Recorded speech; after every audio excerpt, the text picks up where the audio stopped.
Well, if these are the headlines I'm watching right now, who needs an Obi-Wan Season 2 for crying out loud? Imagine if this was the headline. Luke Skywalker 3D animation coming 2026. Just imagine the possibilities of a Grandmaster Luke Skywalker in 3D animation for the first time, by the way. It could be a mirror version of the Clone Wars series that we had, but something really fresh and new. We don't know anything about this timeline and how things would shape up. So this gives you a whole lot of leeway where you could have a lot of stories told and interchangeable characters, of course, which is the whole basis, the whole foundation of the Clone Wars series is centered around a lot of characters, multiple characters. You could replace the clones with something else, maybe with rebel soldiers. There's a lot of things you could do, but there are big super characters as well. And Luke making his debut in 3D animated form. I mean, I made this thumbnail, so I don't think if it's good or not, but I think it represents exactly what I'm thinking. But I think the most intriguing story in this new series, if they make it with Luke and in this timeline, I think it would serve the movie that is coming, and also it would serve the Abeloth storyline. I think the Abeloth thing would be really grand and really weird and kind of experimental, kind of great.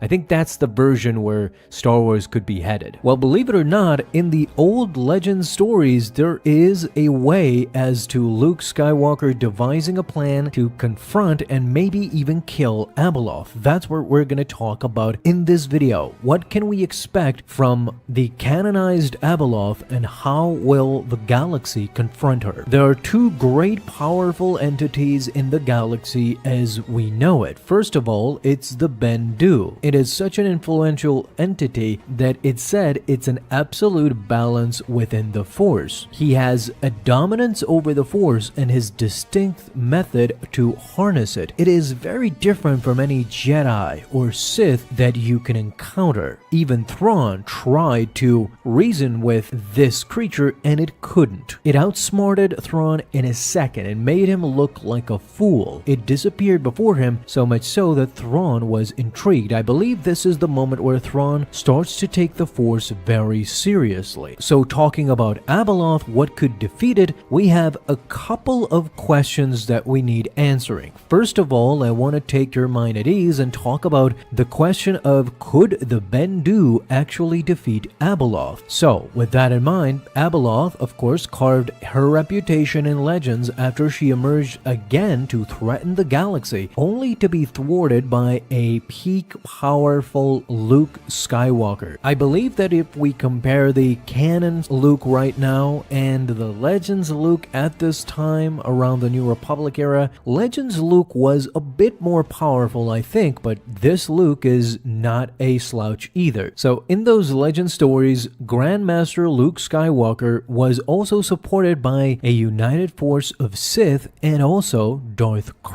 In the tale, Abeloth is pushed back by Luke but remains unscathed. We've talked multiple times about Abeloth's strength in multiple videos, but more recently it has come up because of Balin's actions. Now we need to talk about a new question also. After her setback, Abeloth isn't eliminated but merely retreats into a deep rest. Her mastery over the Force outshines almost all entities, placing her as one of the most formidable figures in the Star Wars history, so surpassing any Jedi or Sith before and after. How could you ask Luke to deal with such a great creature? Now, because the Bendu is a Force manifestation sorta, the Bendu could not eliminate Abeloth. And the problem with all of this is even so that Abeloth is not a mortal. She is, in fact, an immortal being. This is what Luke in Legends came to find out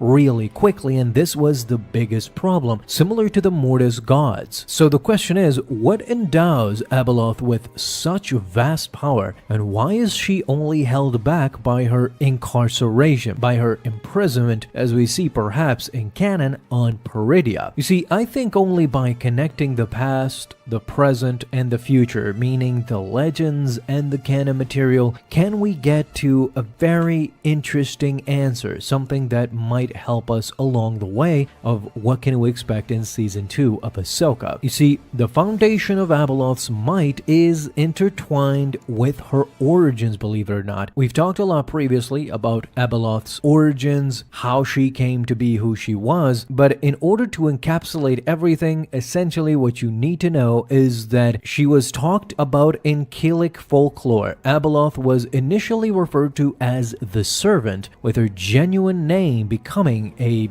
sort of a mastery. The Servant unexpectedly found herself on the primordial verdant planet of the Ones of Mortis. Once the gods came into the Mortis realm and everything fit into place, the Servant was the one who was integrated with them. So she essentially adopted the role of the mother. She orchestrated the son and the daughter harmoniously. She worked with them. She was the one who was able to bring them together, something that the father could not do, as a matter of fact. So this was one of her greatest strengths. However, this tranquility, of course, was short-lived as the servant's human nature became readily apparent and we saw her age. So she yearned for perpetual companionship with her newfound family, with the Ones. So she approached the font of power and the pool of knowledge, potent force nexuses of shadow and illumination, both of the each side. In her thinking, she thought that by combining the two,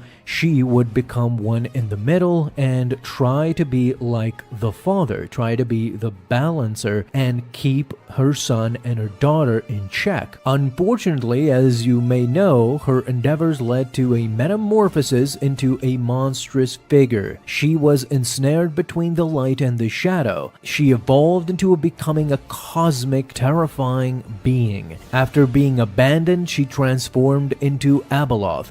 The Ones, with the Killik's assistance, erected the Center Point Station, encasing their ancestral realm within the Maw, a constellation of black voids, in order to restrain her. Yet Abeloth would sporadically break free from time to time, disseminating chaos only to be subdued by the Ones again. This cycle persisted until the Ones died during the Clone Wars era, as we saw. So Abeloth's subsequent breakout during Luke Skywalker's time saw her repelled but not completely killed. Luke hypothesized about her eventual resurgence. He knew that at one point in time, since this cycle keep repeating, one day or another, the Abeloth creature would be freed again and would come for them. And so when Luke devised the plan, he went out to seek for the Mortis dagger as a potential killing apparatus, finally ending the Abeloth nightmare. This of course makes perfect sense because the Mortis dagger actually killed the daughter. You see, the son, once obtaining this dagger, tried to kill the father, but the daughter intervened and was killed instead. This means that the dagger can indeed kill immortals such as the Mortis gods. Luke practically knew that the Mortis dagger would do the same for Abeloth, because Abeloth's unparalleled prowess stems from her dual exposure